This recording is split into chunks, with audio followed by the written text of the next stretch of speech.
This here is a video of me out at the Pan America launch. Pretty stoked. Now this was a live video taken with an iPhone and the audio was absolute junk. So if my lips don't match up to the things I'm pointing at, that is why I'm now doing a voiceover so you get nice, crisp, clean audio as we go through the features, the benefits, the things I liked, and the things that I saw that were unique about this motorcycle on the day of the test ride. What's up guys, Kyle Bradshaw here. Now it was interesting that they had these bikes set up in two different platforms, the street version and the more off-road version. The street version was running the Anarchy Adventure tires, and the more off-road version was running the Anarchy Wild tires.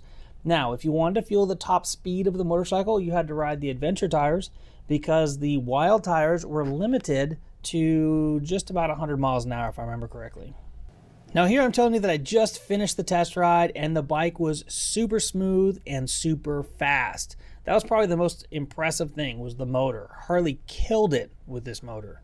It's different than a BMW. Like the BMW, you get in it and it's linear and it just goes slowly but smoothly all the way to the top. Power comes on immediate and quick. It's different than a BMW, it's different than a KTM. They did it, but they did a really good job.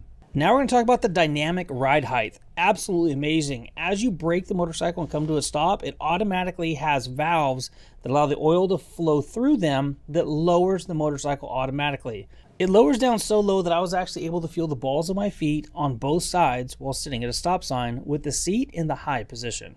Now when it comes to cornering on the machine, it didn't just dive into corners. It was very easy and progressive. It didn't ever have any notches or changes. It was just really smooth and very calculated. Now come on over here, I'm going to take you on a quick little tour. They've got an engine cutout over here. So this here is where all the magic happens. They talked to us about how the motors not only run on electric, it's also run off of hydraulic pressure. The electronics here at the top are what's going to actually modulate how the motor restricts power when needed. Over here against the trailer we have the luggage options. We've got hard bags if you want to go that route, and we have a full line of dry luggage or throw-over saddlebags.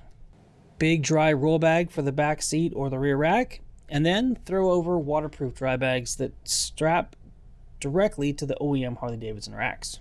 And of course they have their proprietary tank bag molded perfectly to the top of the tank. Now let's step on over here to the side where we have two fully customized or modified Harley Davidson Pan Americas.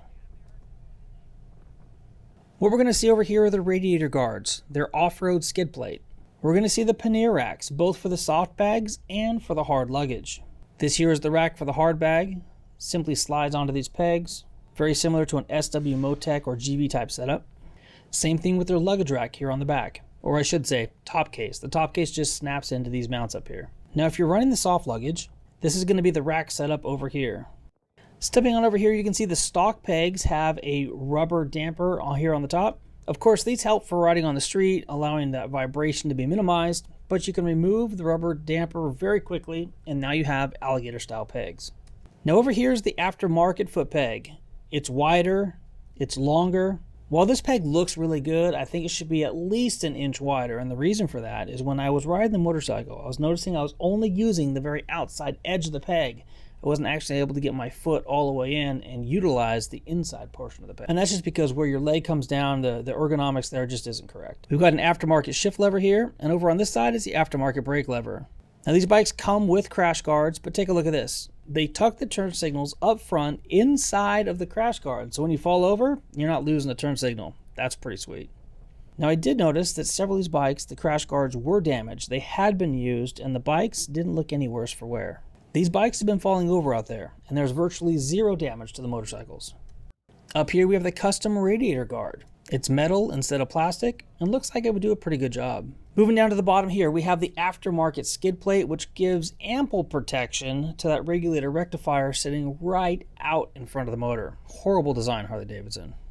Now up here we have a headlight guard that covers the main headlight. As you get this bike leaned over, there are cornering lights that light up sequentially, so you can see more and more the direction that you're headed.